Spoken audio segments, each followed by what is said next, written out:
All right.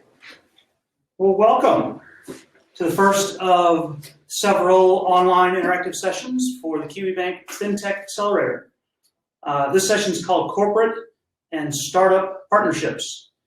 I have with me Peter Fletcher-Dobson from Kiwibank and Danny Smith from Xero. Hey. They're our partners in this program. But before we get started, I want to go over some housekeeping. First of all, it's best to view this webinar on either Chrome or Firefox, so I'm told. Please do ask questions using the button under the screen. We will be reading those questions out and they'll be answering those very questions.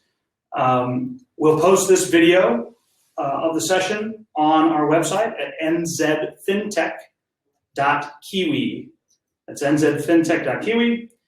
And our next session will actually be about our free online market validation course with Jeff Mann.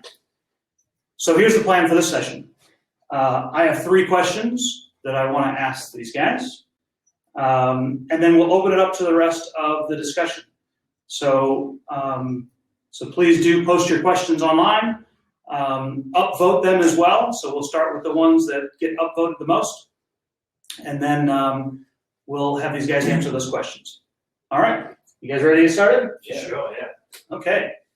So first question, what is the role of Kiwibank and Xero in this new Kiwibank FinTech Accelerator?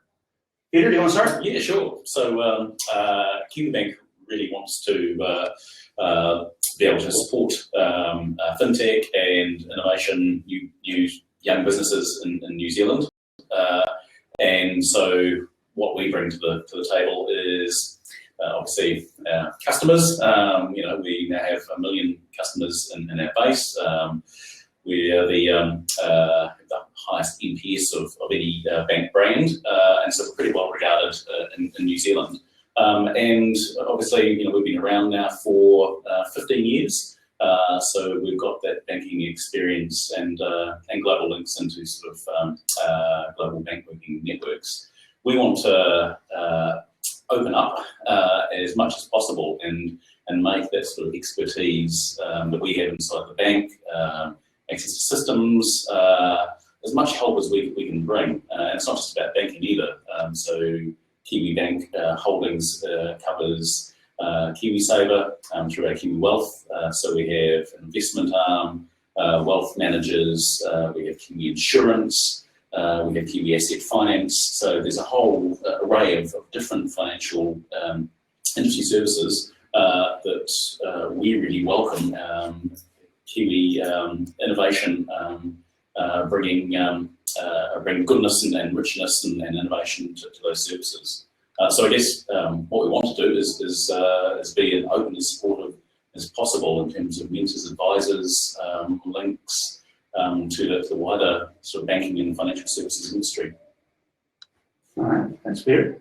Danny? Yeah, How about Xero? So from Xero's point of view, we view the fintech industry in general as a huge opportunity for New Zealand to play a global role. And our success has certainly been as a result of a startup approach, pre-seed initially, and growing right through that. But it started with prototyping and moving through and validating and taking that out to market eventually.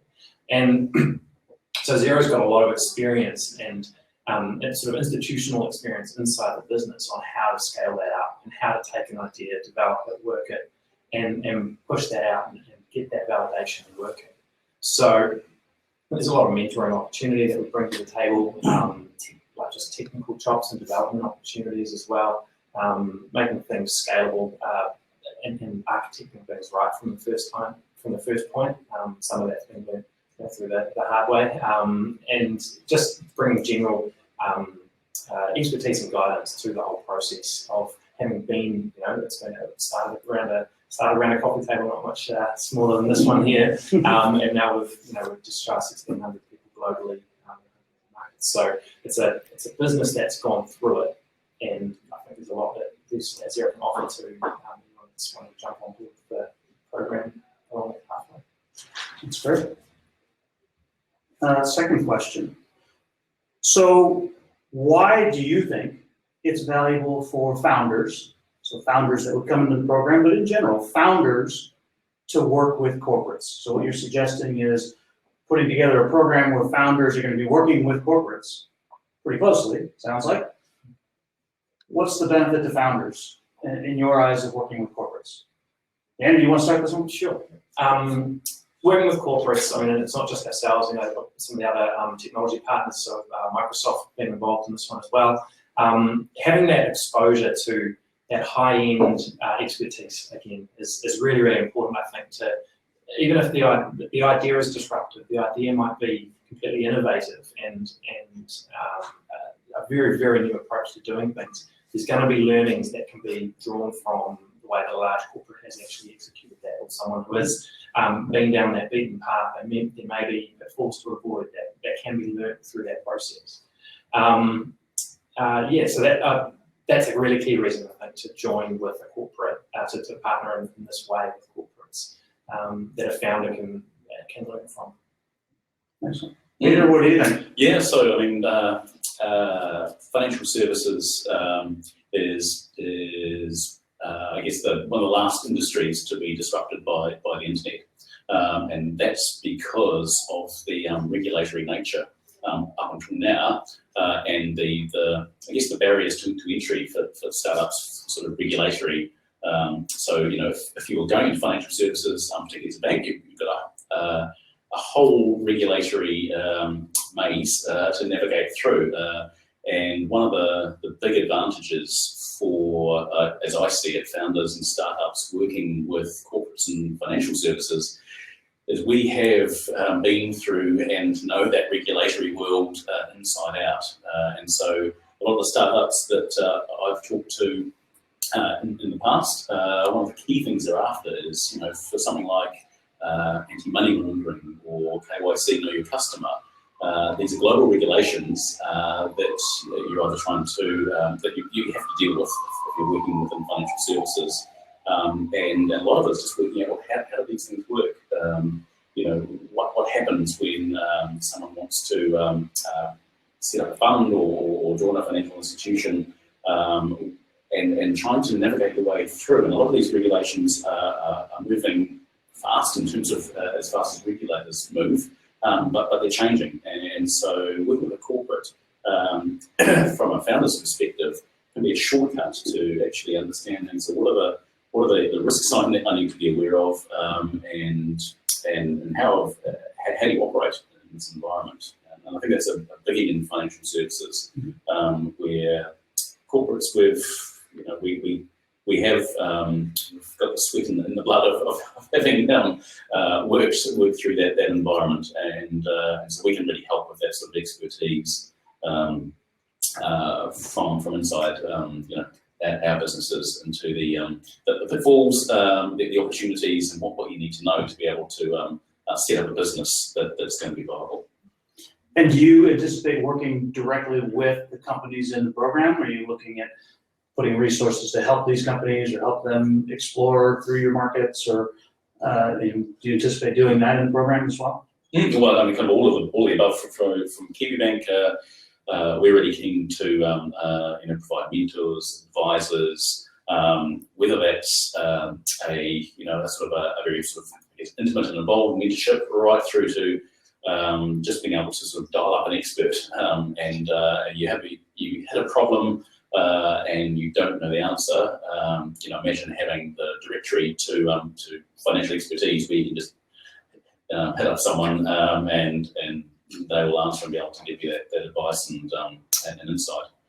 Yeah, and Xero, from Xero's point of view, we're quite uniquely placed. 717,000 small businesses connected to Xero at our last earnings release. So we've obviously grown on since then, and we've actually got quite a great test bed there to if your particular service or product within the fintech space is going to be servicing, say, small businesses, we've got a great opportunity there to be part of that complete open ecosystem that we've got, to prove out and validate that as a project. And we've got all the in-house expertise, like I mentioned before. But also, I think what larger firms bring, just by virtue of the scale that they've got in terms of just headcount, is the relationships that they foster as well. So we've offices all around the world, Xero does, but we've kind of met pretty much everyone there is to meet in Silicon Valley to sort of either pitch to, partner with, or find out more and just interesting people to work with, and that's people that put money into Xero through the years, through investment rounds, or even just relationships that we've just fostered over time. And so those relationships, if we know, oh, okay, you're working in that space, you're looking perhaps in an insurance tweak, okay, well, we actually know of this really great relationship here that you could actually go and talk to because that's something similar to what they're doing, or they're an expert in that field.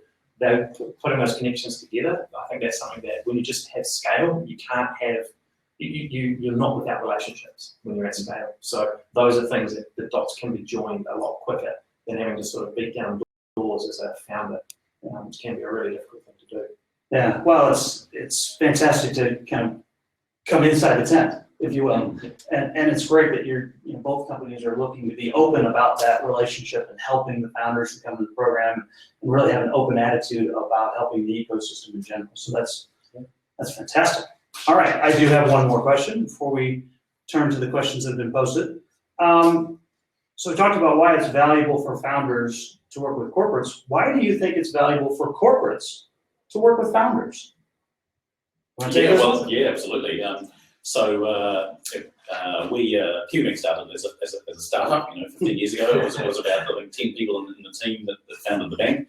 But we have obviously moved on, and we're now recognised as one of New Zealand's big banks, and 2,500 people working for Kiwibank. So we have size now, and one of the areas that I'm certainly really keen on, and I know the rest of the bankers too, is around the culture and sort of velocity, speed, mindset of working with innovators in financial services. And so that's going to be a great boon to have Kiwi bankers being in and among the accelerator from a cultural perspective.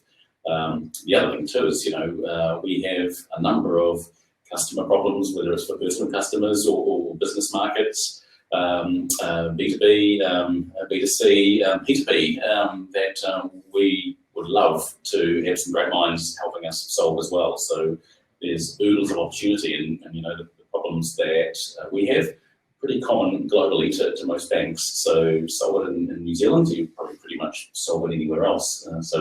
And that's we see a huge advantage for that. We have a very obviously we are Kiwibank. It's a New Zealand focus, and that's where I think the partnership with Xero is great, because you have that New Zealand focus and that global outlook as well. And so that's where our interest is definitely. No, that's great. Well, it gets you back to your roots, like you said. Allows you to see the innovation from up close and work with innovators again and rejuvenate.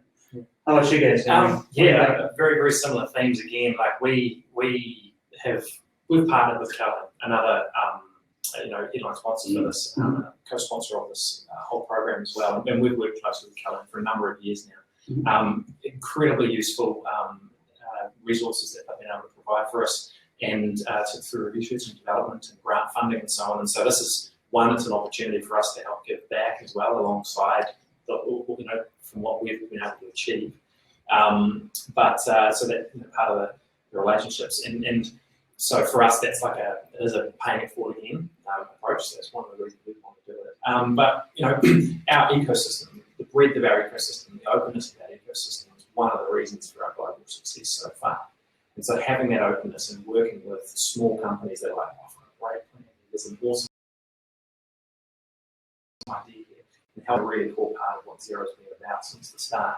So we know we can't go it alone anyway. We haven't gone it alone this far, and so we see the value in the full network effect of having all this interconnection going on. So our family story really is all about those relationships.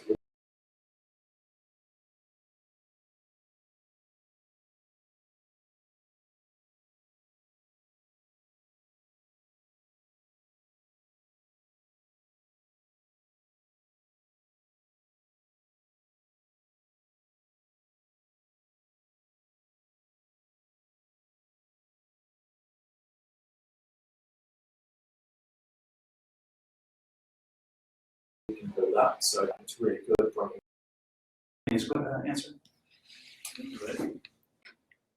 We're back. Hello. Hello again. Sorry about that. I think we dropped off right at the end of Danny's brilliant answer. I apologize for that, Danny. I don't know if you wanted to cover any of the things you said at the end of that, if you can recall. More about your values and bringing in teams into the tent. Yeah, ecosystem is part of the values of the company. Yeah, so apologies if I'm repeating from what you've heard, but one of Xero's key values is championing, being a champion, and that was championing for small businesses when we started, creating new ways of doing business in Thailand. But it's not just about us, but also for businesses and their employees and their customers as well. So for us, bringing on board founders to work closely with, it's about providing that opportunity to champion the way, not just for them, but also for NZ Inc. and the opportunities that we can provide to work in the fintech space globally. Excellent. Thanks, Dan. So let's start with the questions that we have. The one that's got the most votes. At the top, what if someone had an idea and wanted to use the money to hire freelancers to code it all up? I can actually take that one. I apologize, I didn't introduce myself at the onset. I'm Brett Holland. I run the Lightning Lab programs for Creative HQ here. We've done 7 programs so far. This will be our 8th with Kiwibank and Xero as partners in the Kiwibank FinTech Accelerator. And what we've learned over the years is that we take in teams that have a prototype or a concept in the market and have done some validation. Those are the types of teams that get the most out of a program. They get the partners that work with us get the most out of working with them. They tend to work best in the program. And what we try to look for is ways that we can help get teams to that point. This year, this program, for the first time ever, we're doing an online market validation course. It's a free course that helps get teams through that process of early validation before they come into the program. That course is eligible to anyone. We're going to choose 20 teams, but you have to start your application process before we know who you are. So if you want to get in the course, please let us know. Start your application as soon as possible. That course starts on the 7th of November. The next question we've got is, it was mentioned that a program is expecting companies with existing revenue. If we have a team and an idea, we need a kickstart like this program without any existing revenue, do we still have a chance of getting in the program? Absolutely. We have teams that come in pre-revenue and post-revenue, and we're interested in both. We're interested in really good concepts that we think have legs, but more importantly, we're interested in really good teams that we can work with in the program. I'm sure you guys echo that as well. Any comments on? Oh, and I think some of the areas that could definitely be of interest, such as blockchain and AI, are very nascent technologies that there probably isn't a revenue stream just yet. But taking that concept to be able to work with these new technologies is something that could be of great interest. So, echo what you're saying. Sure. Yeah, very much along the same line as well. It's if the idea at its core is big enough, grand enough, and there is enough of a good concept there, then I can see that we provide support along that way to help get to a revenue stage. Sure. Yeah, that's great. All right. What else do we have? Hello, guys. Sam here from mybitcoinsaver.com. Hi, Sam. How are you? Is it necessary to move to Wellington for this program? So the Kiwibank FinTech Accelerator program is an in-resident program. We do make it a requirement to be in Wellington for the program. That's where all of our partners will be. That's where our mentors will be. And the cohort comes together and moves into the same area and works out of the same area together. So they learn from each other and work with each other. So it is critical to be in Wellington for the duration of the program. Starts first part of February and ends mid-May. Any thoughts about that, guys? Yeah, I mean, I think that's that is the reality of the accelerator, that it is based in Wellington, and because of the intense nature of it, you want the teams being physically located, and also to be able to take advantage of the Xero and Kiwibank's teams being here. Yeah, and I think one of the things that going through that the validation process and building the product out and understanding the pitfalls that can sort of get in the way, I think having that relatively collaborative environment, being in residence with a number of different people, all conquering different issues, finding different ways of doing things, but ultimately trying to get there in the end, having that sort of almost a pressure cooker situation with everybody all together, I think there's going to be a huge amount of value from that, not only just getting the expertise coming in from outside, but also just being there together and doing it at the same time. I mean, that's one of the importance of being team-based in the first place and not individuals. Yeah. But then also the broader, all the teams working near each other. It's the water cooler chat, it's the coffee downstairs. That's going to be the where you, actually, I hadn't thought of doing it that way. What if we rewrote it this way? Then that's the sort of thing that you miss out on if you're going to be doing this remotely. So having it all together in one spot is a really crucial part. Wellington at that time of year is just beautiful. That's when you want to be in Wellington. Where else are you going to be? Exactly. Now, it's interesting on that point. I think you nailed it. We actually had a PhD student in our second program that we ever ran study how you learn in a cohort environment. And despite the fact that we thought we brought the greatest mentors and partners and everything, the greatest learning happened from the other people in the program. So coming together as a cohort and working together in a cohort is powerful, like I said. And we have the research to prove it.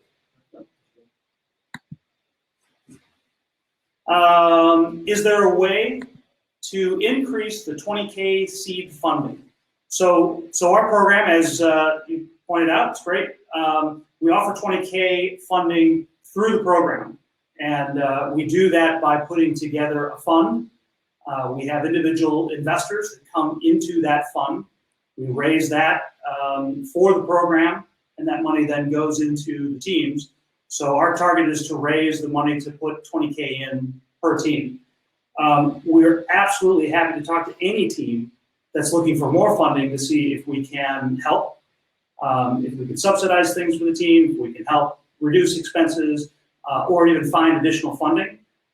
Depends on what stage you are as a team, but we want to provide at least that seed to get you to come into the program and be able to spend full time on it.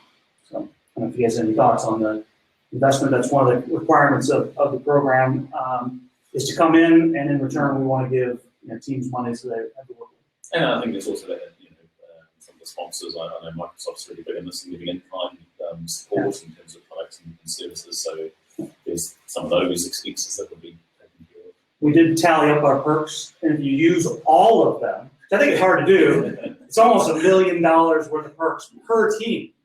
So we try to help out as much as we can.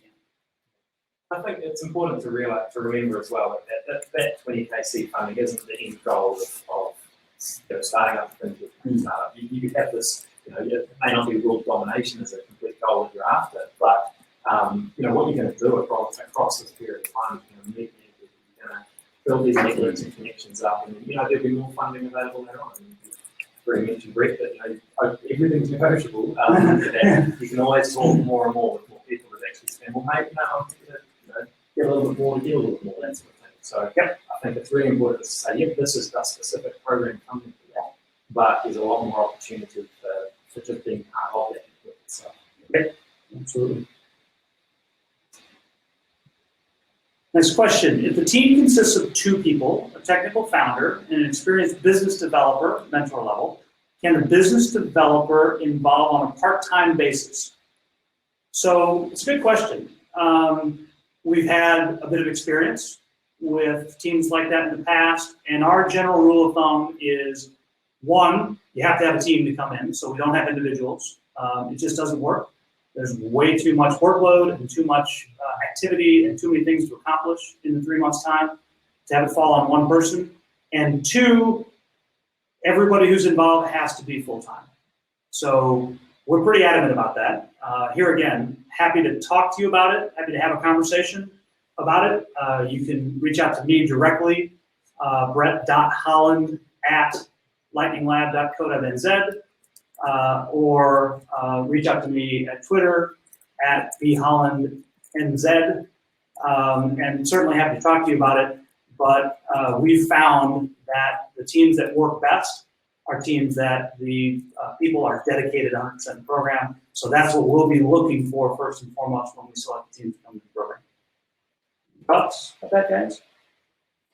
It answers the question, I think, in that the point of this is to come in and it's a collaborative effort to get through this. It's not just about that target, it's securing some funding and running for that one. Mm-hmm. We're getting quite a few questions. So I think I talked about this one. Are you willing to invest in individuals, or are you only looking for teams? I think we talked about this, that it's a collaborative effort. It does take a lot of work. We want to open up opportunities to all the teams that are in there, and it's just more than an individual can handle. So, yeah, I think it's just the nature of a 3-month accelerator. It's designed to get a result really quickly, going from an idea or concept to an investable product, and one person. That's too much. Well, and Xero wasn't started with one person. No.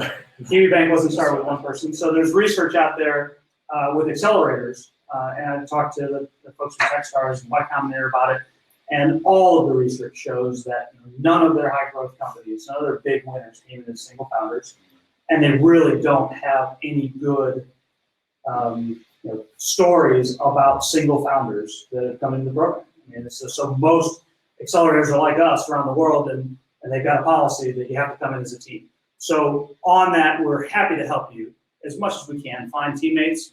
One of the things is if you get your application in early, as a single founder, we'll help you. We know at that point what you're looking to do. We can help you a little better that way.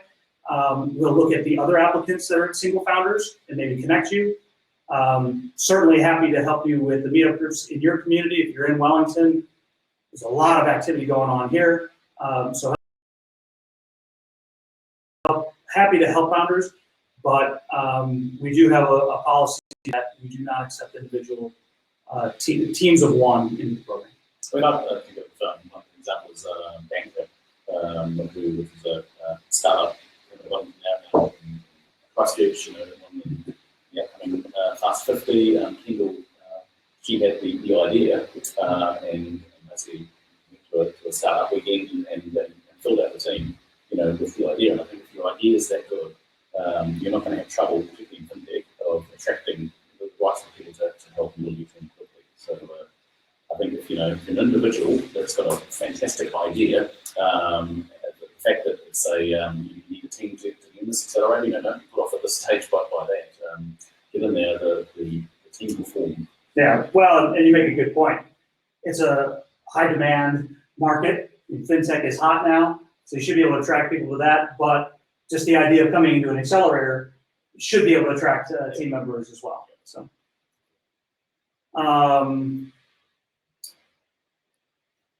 next question. So, how do you react to this accelerator format being quite old-fashioned, as it only fits the unicorn model? That's interesting. It's a great question. I appreciate it. So one of the things that we are always looking at is our model old-fashioned? We have changed the internal workings quite a bit through the years. We haven't changed the external structure. We're still 3 months of a program.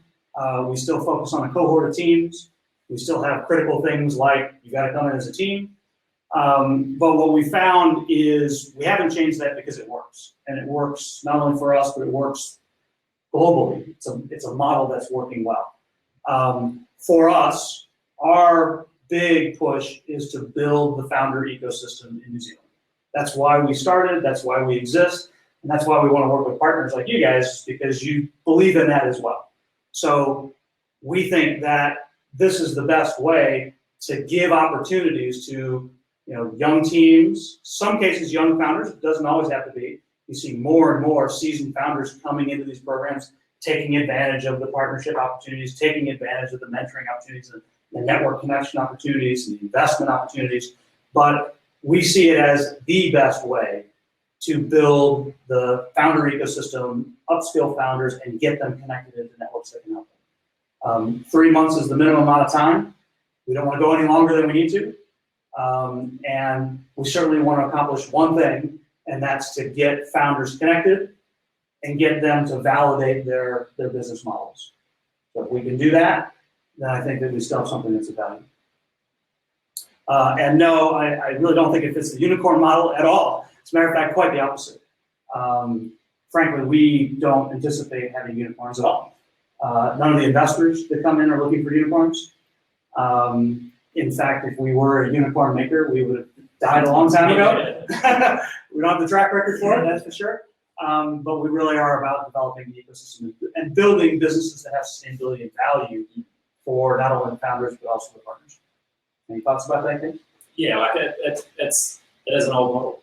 It's not an old-fashioned model, and it's not designed for unicorns. It's not a winner-takes-all kind of mentality that people come out of this work. It's much more about building that network, having us, figure out what works, and if it's failing, fail it, move on, do something new. The fact that you've had that track record of, and Techstars globally have had that track record of people coming, they've gotten to revenue, post-revenue, like they're just about to that growth phase, and they want to make sure they're doing it properly.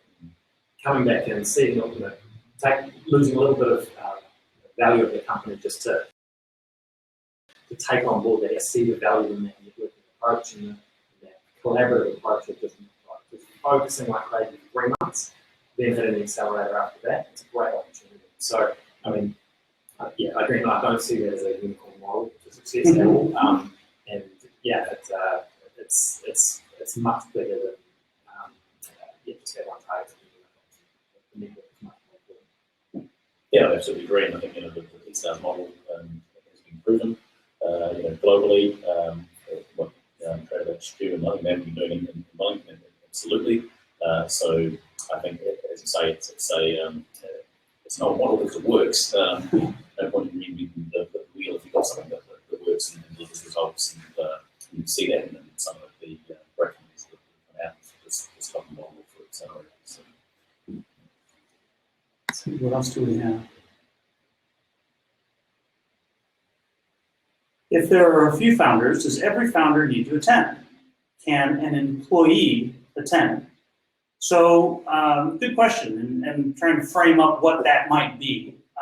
If there are several founders, so if it's a large company, larger company, and you're looking to spin something out, maybe interesting to consider.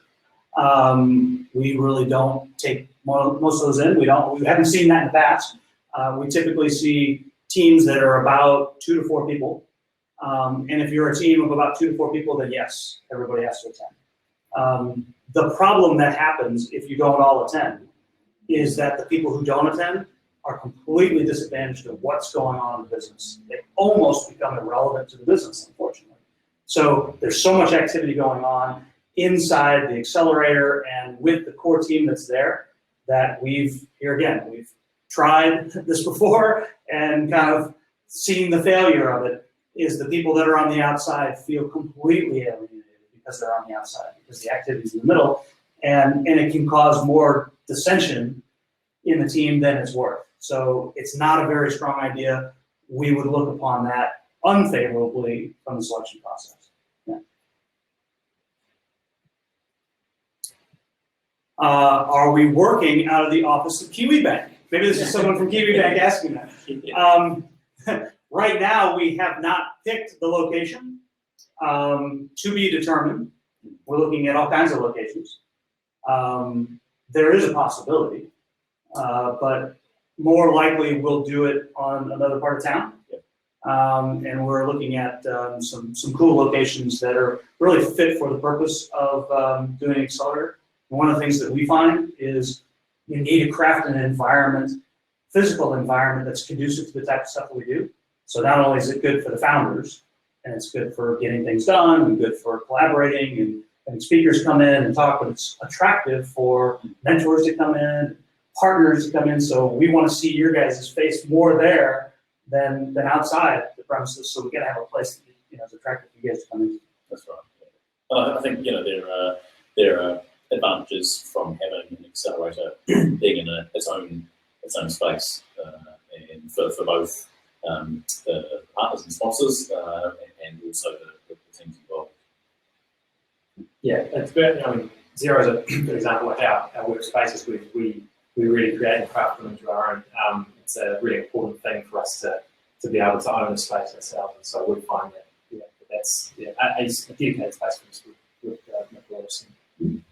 How are we doing for time here? Questions?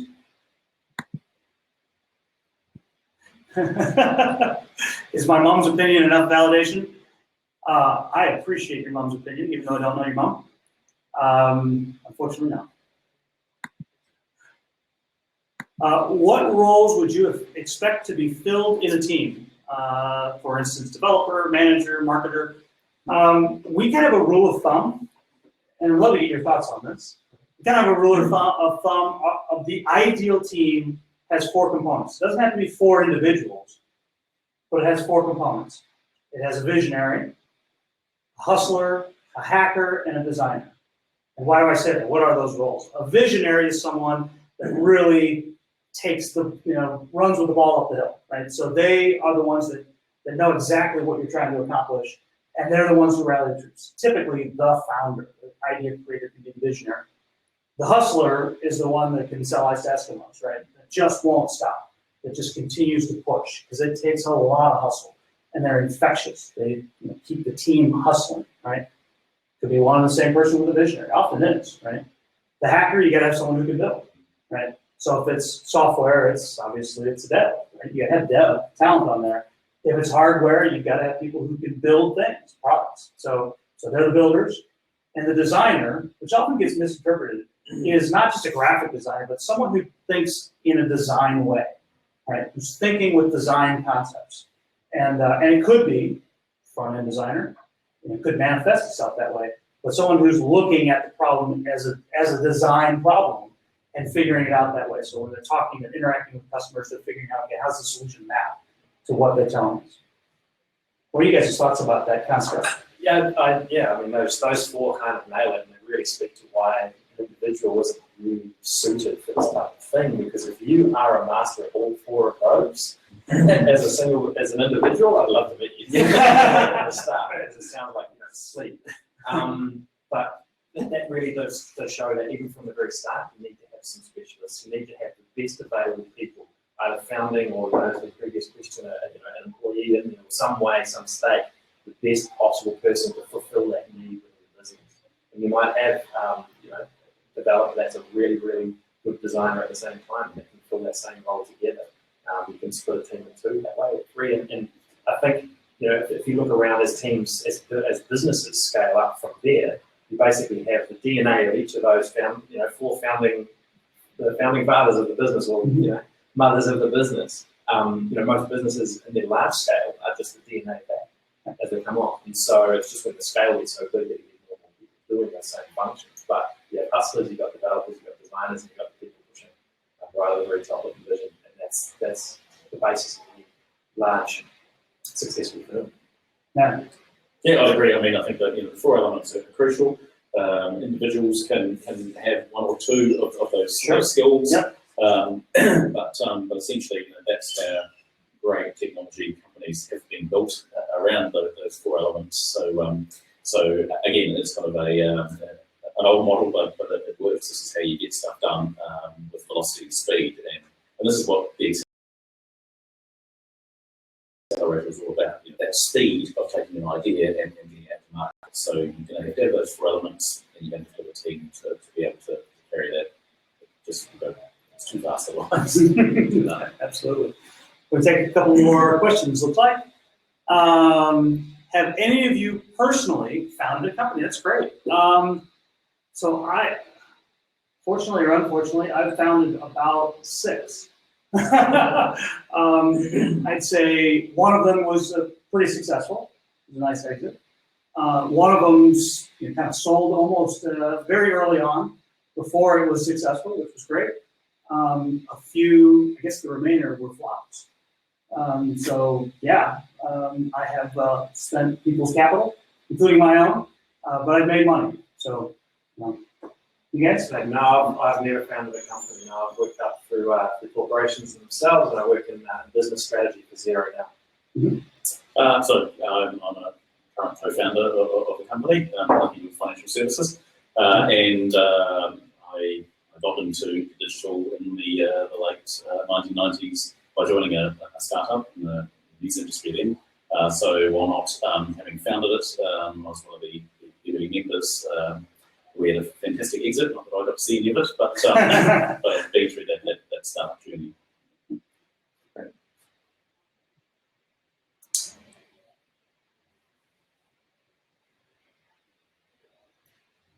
How many people have applied so far? So, last I looked was looked like there were about 10 to 12 applications that were started. But what we normally see is human nature, tend to wait till the end. So what we're trying to do this year is encourage you not to do that because of the online market validation course. So if you wait till the end, you'll miss that. Free course. Some of our top mentors are going to be providing services in that course. It allows us to see you guys operate. So it gives you a distinct advantage in the selection process. So we want you to get your applications in early because we'll make all those selections before November 1st. The application window opens until the 2nd of December. That about 50% of the applications are started on the last day, and 80% are finished on the last day, that's for sure. And it gives you a distinct disadvantage if you wait that long because then we can't interact with you. If we can interact with you, and we interact with our applicants quite a bit, we can help you find founders, position yourselves, continue to do market validation, get to know us. That's part of the selection process. The selection process doesn't happen just at the end with interviews. It happens through the whole process. So, be active. That's all I got to say. Thoughts? Along the same lines, get engaged as soon as you can, as early as possible, even just to sound out, is this something that my idea should I be applying for this and going through the process? Because that can be under the validation approach, then we can make that market validation free course. Excellent. All right. How about one more? Absolutely appreciate all the questions that have come in. So we'll take the one that's been upvoted there. How will IP be protected in the event a team develops a product that ends up, there we go. It ends up being a competitor of the sponsors? Interesting. It's a great question. Maybe I'll turn that over to you guys, right? I know, from our standpoint, I can say from our standpoint, we don't take any IP, nor do any of the partners have any interest in the IP of the companies coming in. So it's absolutely protected. But if it's sensitive, then you absolutely need to look at, what's the relationship we're building, right? You guys take a very open approach, right? Yeah, internally we an open approach in terms of our ecosystem, being able to partner with us with a product that is very separate and distinct from what Xero is doing. Given this is a FinTech Accelerator, I'm not sure there would be a specific competition slant for what Xero is doing.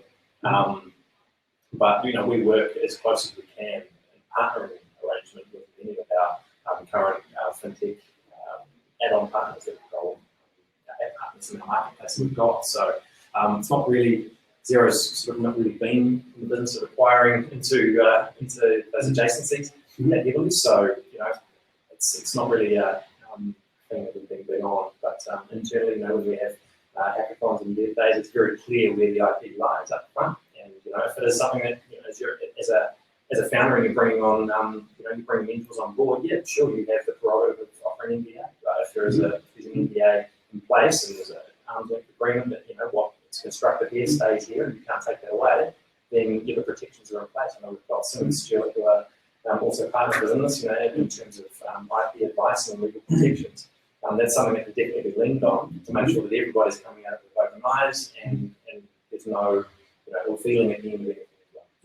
Well, I'm glad you mentioned that. We've worked with Sim and Stuart now for a little bit, and they're fantastic at this. They work with founders, they work with tech companies almost exclusively. They've got a lot of experience in this. They're pretty widely known around the ecosystem as a founder-friendly firm. So that's where we love working with them, and they give great advice on that. So I mean, they're fantastic, and that advice they're giving as part of their partnership is pro bono. It's available to the TV program. If anyone wants to start a bank. Yeah, well, so Kiwibank's been a disruptor in the banking market in New Zealand. We're a challenger. That's what we're set up to do. This is about growing that ecosystem. And fintech is, by its nature, disruptive to existing banking services. Kiwibank wants to be at the centre of that and fostering these New Zealand companies. So there's it's definitely not them and us. We feel like we're in this, which is why we set up the Kiwibank FinTech Accelerator. So I think that all the things that Danny said are in that protection of IP.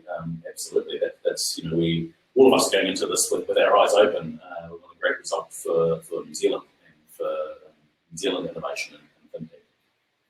Yeah, I think that given that this, the success of this program is based on everyone having a great experience from it all, I think, as well. And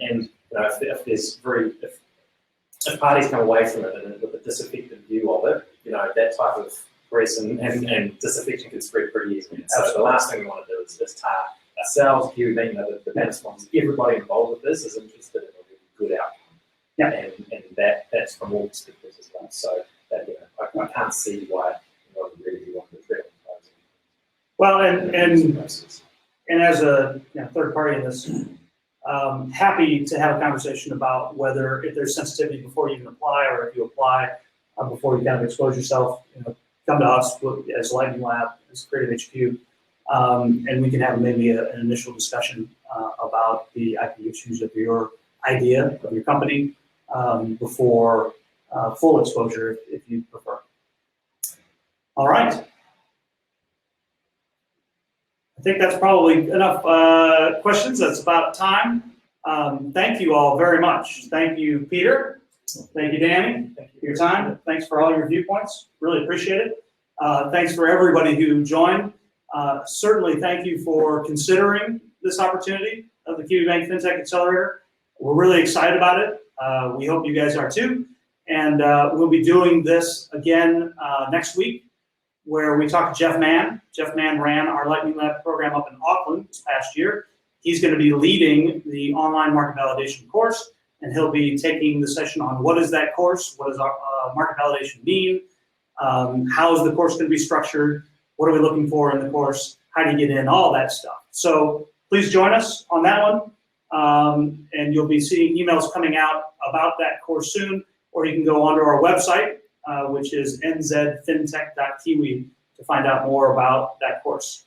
As I mentioned, the video for this will be posted on that website, so you can view it again. And all of these questions will be listed there, and you can basically click on the tab for the question, and it'll speed right to that section of the video. So hopefully you enjoyed yourself, and we'll look forward to seeing you again next week.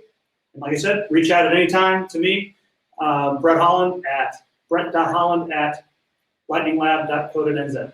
Thanks. Bye. See ya. Yeah.